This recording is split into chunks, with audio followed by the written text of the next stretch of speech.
Hearthfire, Book 9 of 2920, The Last Year of the First Era, by Carlovac, Townway. 2. Hearthfire, 2920, Gideon Blackmarsh.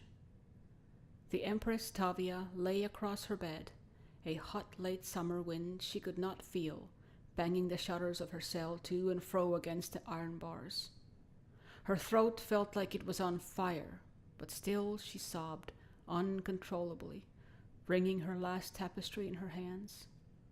Her wailing echoed throughout the hollow halls of Castle Giovis, stopping maids in their washing and guards in their conversation. One of her women came up the narrow stairs to see her mistress, but her chief guard Zook stood at the doorway and shook his head. "She's just heard that her son is dead," he said quietly. 5. Hearthfire, 2920, The Imperial City, Cyrodiil. "Your Imperial Majesty," said the potentate Versidu Shay through the door. "You can open the door.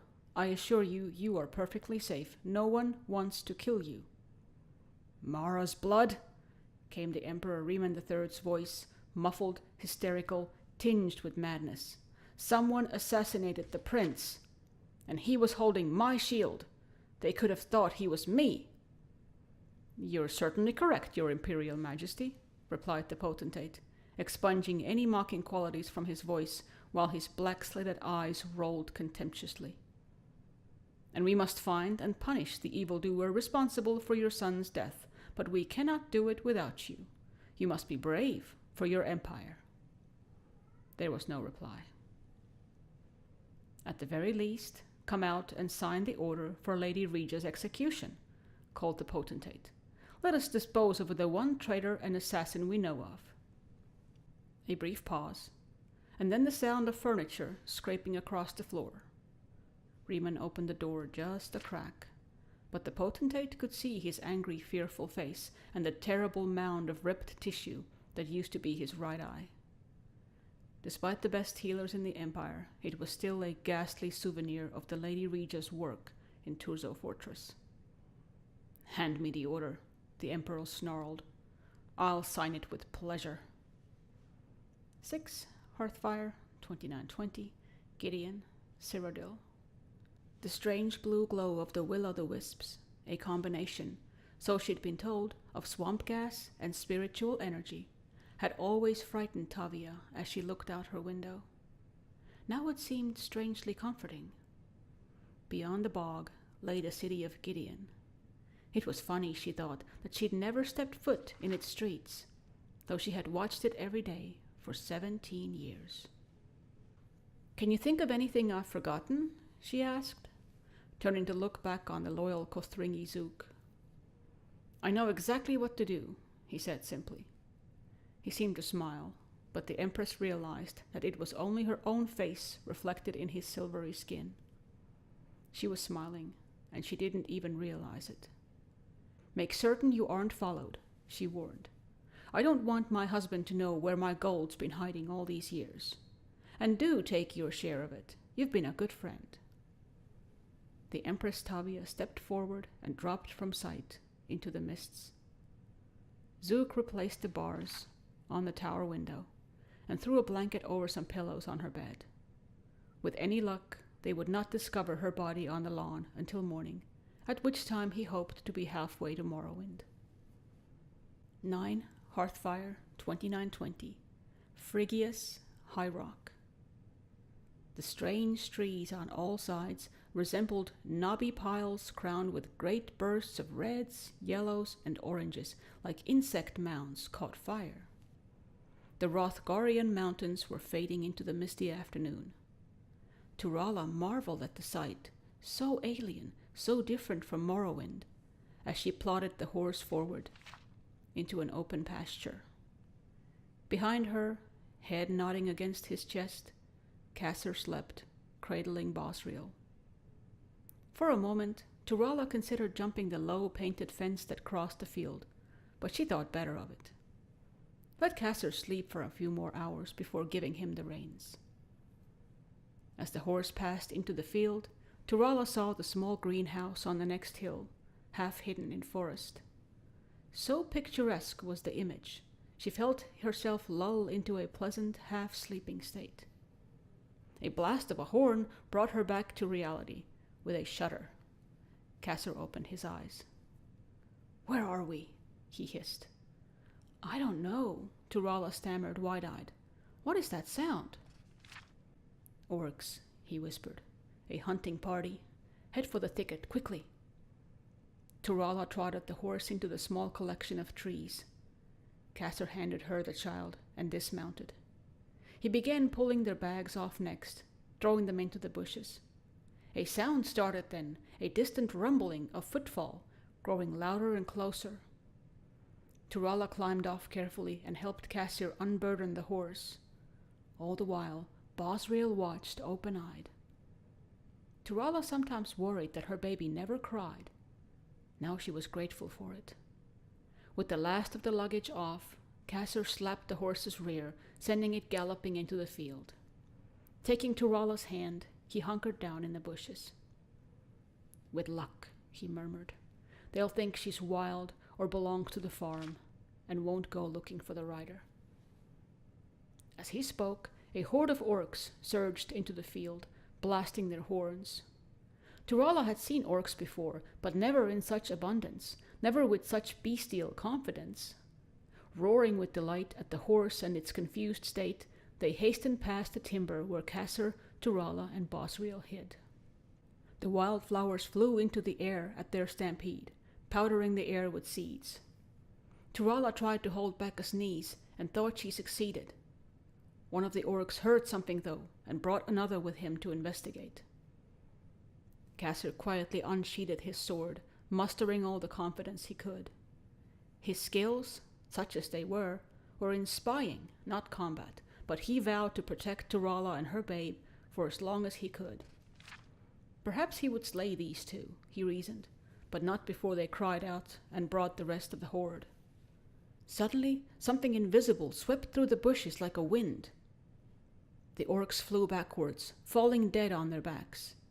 Turala turned and saw a wrinkled crone with bright red hair emerge from a nearby bush.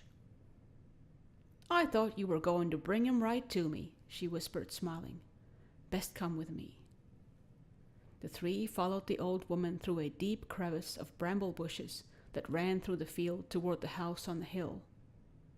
As they emerged on the other side, the woman turned to look at the orcs feasting on the remains of the horse, a blood-soaked orgy to the beat of multiple horns. "That horse yours?" she asked. When Kassar nodded, she laughed loudly. "That's rich meat, that is. Those monsters will have bellyaches and flatulence in the morning.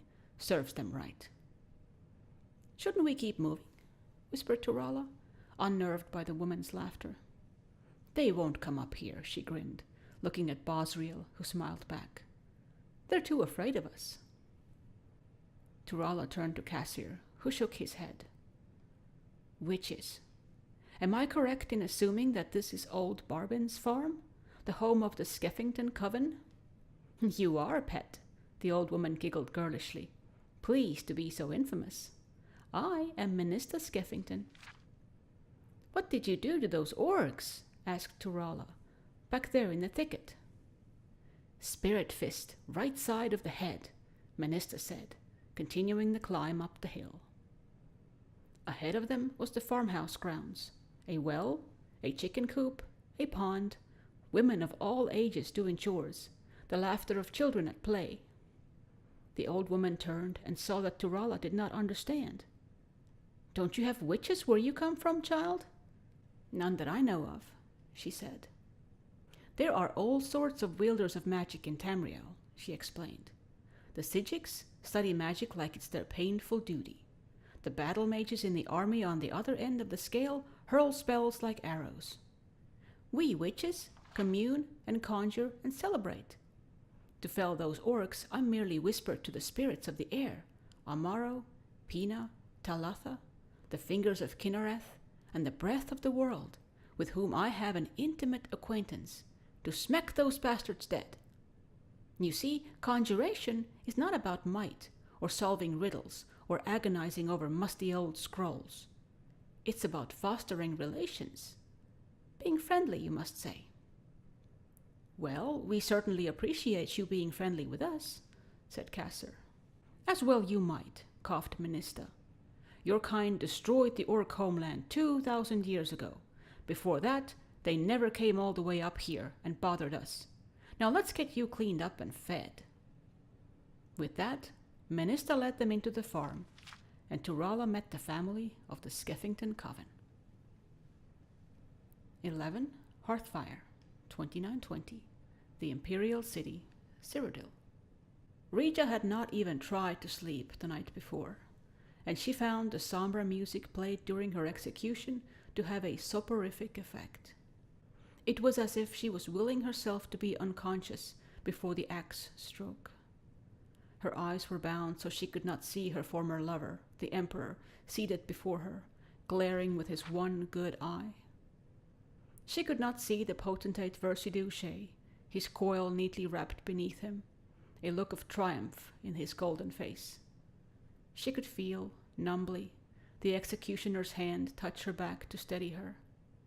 She flinched like a dreamer trying to awake. The first blow caught the back of her head, and she screamed. The next hacked through her neck, and she was dead. The Emperor turned to the potentate wearily. Now that's done. You said she had a pretty sister in Hammerfell named Corda? 18 Hearthfire, 2920.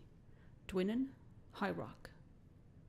The horse the witches had sold him was not as good as his old one, Kassar considered. Spirit worship and sacrifice and sisterhood might be all well and good for conjuring spirits, but it tends to spoil beasts of burden. Still, there was little to complain about. With the Dunmer woman and her child gone, he had made excellent time. Ahead were the walls surrounding the city of his homeland. Almost at once, he was set upon by his old friends and family. "How went the war?" cried his cousin, running to the road. "Is it true that Vivek signed a peace with the prince, but the emperor refuses to honor it?" "That's not how it was it?" asked the friend, joining them. "I heard that the Dunmer had the prince murdered and then made up a story about a treaty, but there's no evidence for it." "Isn't there anything interesting happening here?" Kassar laughed. "I really don't have the least interest in discussing the war or Vivek." "You missed the procession of the Lady Corda," said his friend. "She came across the bay with full entourage and then east to the Imperial City." "But that's nothing. What was Vivek like?" asked his cousin eagerly. "He's supposed to be a living cod." "If Shugarath steps down and they need another god of madness, he'll do," said Kassar haughtily. "And the women?" asked the lad, who had only seen Dunmer ladies on very rare occasions. Kassar merely smiled. Turala Skeffington flashed into his mind for an instant before fading away. She would be happy with the coven, and her child would be well cared for. But they were part of the past now, a place and a war he wanted to forget forever. Dismounting his horse, he walked it into the city, chatting of trivial gossip of life on the Iliac Bay. Bed, a hot late summer wind she could not feel, banging the shutters of her cell to and fro against the iron bars. Her throat felt like it was on fire, but still she sobbed uncontrollably, wringing her last tapestry in her hands. Her wailing echoed throughout the hollow halls of Castle Geovis, stopping maids in their washing and guards in their conversation. One of her women came up the narrow stairs to see her mistress, but her chief guard Zook stood at the doorway and shook his head. "She's just heard that her son is dead," he said quietly. "Mara's blood?" came the Emperor Riemann III's voice, muffled, hysterical, tinged with madness. "Someone assassinated the prince, and he was holding my shield. They could have thought he was me." "You're certainly correct, Your Imperial Majesty," replied the Hearthfire, Book 9 of 2920, The Last Year of the First Era, by Carlovac Townway. 2 Hearthfire, 2920. Gideon Blackmarsh. The Empress Tavia lay across her. 5. Hearthfire, 2920. The Imperial City, Cyrodiil. Your Imperial Majesty, said the potentate Versidue Shay through the door. You can open the door. I assure you, you are perfectly safe. No one wants to kill you.